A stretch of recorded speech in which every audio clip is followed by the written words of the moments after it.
katabi natin. Amen. Hallelujah. Sige, bago tayo siguro mag-start, no? Mamaya pala, habang tayo po'y kumakanta at habang tayo po ay sumasayaw, ay batiin natin yung ating pong mga katabi. Sabihin mo, uy, napaka-pogi mo ngayon, napakaganda mo ngayon, ay, ngayon lang.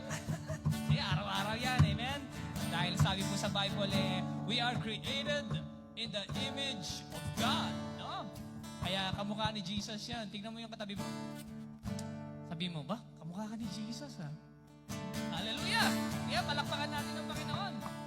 Sabi po sa, babasahin, sabi po rito sa Isaiah chapter 12, verse 4, and in that day you will say, praise the Lord, call upon His name, declare His deeds among the peoples, make mention that His name is exalted, sing to the Lord, for He has done excellent things. This is known in all the earth. Alam niyo po ba na napaka-importante to make mention of the name of the Lord? It is so important that you declare the deeds of your God. No? And that is already a form of worship. Huwag natin punuin ang ating bibig ng mga puro reklamo. Ng puro, ay bakit ganito, ay bakit ganyan, ay kulang ang ganito, ay kulang ang ganyan, ay si brother, ay si sister. Huwag mong punuin ng negative ang iyong bibig. Sabi sa Bible, life and death is in the power of the tongue. Mag-declare ka and sing praises to your Lord.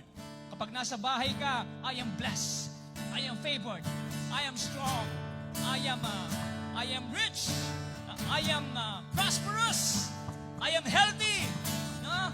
Lagi mong bigyan ng papuri ang iyong Panginoon every single day. No? At ugaliin natin na lagi pong purihin ang Panginoon. Punuin ng papuri ang ating bibig para sa Panginoon. And lastly, sabi ni Job, puro siya reklamo, Lord, bakit ako? Bakit meron akong mga bukol? Bakit ganito nangyari? Ako naman ay masunurin sa iyo. Bakit ako nakaranas ng mga ganito? Puro reklamo si Job. Alam mo nung sumagot ang Diyos kay Job? Alam mo nung sabi ng Diyos sa kanya? Pinakita ng Diyos sa kanya ang excellence and glory of His creation. Imagine God answering you and trying to remind you that nothing is impossible with Him. That He is Creator, that He is powerful. Huwag mong kalimutan yan. Kapatid, walang imposible sa Diyos. Amen?